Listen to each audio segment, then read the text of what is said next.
The economic calendar, it's the calendar for all the publications, for all the numbers we explained. They are shown or gathered in one place. The definition is an economic calendar that lists up key upcoming events, but also historic events, data, releases and announcements that can impact the financial markets or in the economy. The importance for traders is that the release of those data often results in market volatility. So it can create risk if you're in an open position, but it can also create opportunities because when data is released, very often the future perceived value of an asset is changed or re-evaluated, and a lot of market participants act based on that data. So you should know when the data is published. Either you only trade technicals, then you need to know it because then there's going to be volatility in the market you need to adapt to, or you integrated fundamentals into the trading strategy, and then you of course need to check it every day and analyze the data. So the importance for traders we went through, and the typical events are GDP releases, but as we already said, it's about growth or contraction and the definition of a recession, but it is a lagging indicator. We need leading indicators to trade, or it's better to have leading indicators to trade. There's inflation data such as CPI or PPI, and there's employment data like non-farm payrolls. A lot of volatility during this event. You will see it most likely in the assets when you will start to have a look at them daily. And there are central bank announcements. There can be also very much volatility during those events. I think one of the biggest one was in 2017. I don't remember the exact year, but if you look at the US dollar and the Swiss franc, there is one very big candle where the central bank, where nobody thought about it, and then the central bank of Switzerland made a decision, and a lot of market participants did not thought that this decision will happen, and then you will see the impact. Have been very illiquid and big price movements. Either some people made a lot of money, but also some people lost a lot of money. That's why you need negative capital protection on your broker. It doesn't matter which broker.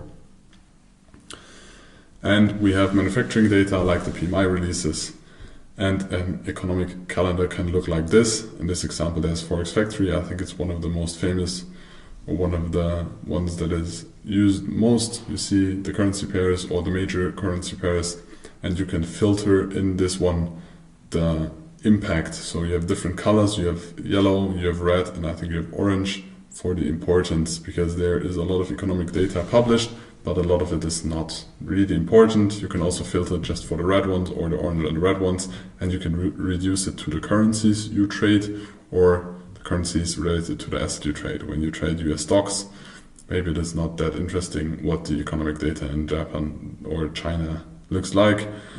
So you can reduce the information, because more information does not mean better performance. You should nowadays, especially in the 21st century, try to reduce the information or data input you get, because otherwise it will distract you. So how do you use it? You prepare for volatility.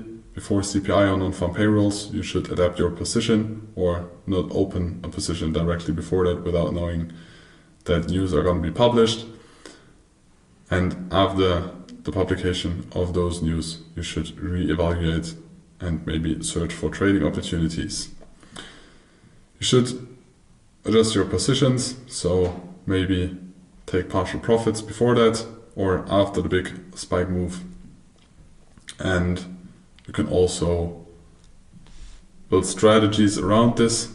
We will not implement a strategy around news in this example, because we don't trade news that extensive, but there are people that trade news very extensive. But for example, you could,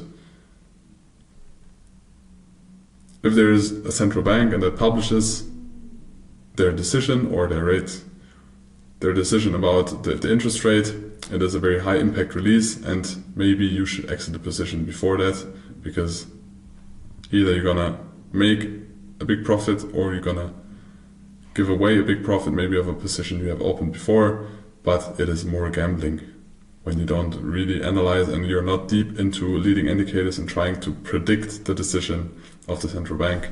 It can be more gambling, and we don't want to gamble. We want to be the casino, so we have a statistical edge, and that is mainly technical. So we want to reduce the exposure during highly volatile events. This can be example. And then you just take the calendar and reduce it to the information that you have. You will also see what is the forecast. So there is always published a forecast before an important news is published. And if the number is very close to the forecast, the market most of the time already anticipated the number. If the number has a big difference from the one that is forecasted, the likelihood of being or big volatility also in the upcoming days is going to be very high, because then most of the market participants did not agree on that number. So now I would please you to continue to the proficiency test, or proceed to the proficiency test for Beginner Series 300. So you are ready to understand the volume profile and the strategies we trade that we are going to explain in the next section 400. Thank you.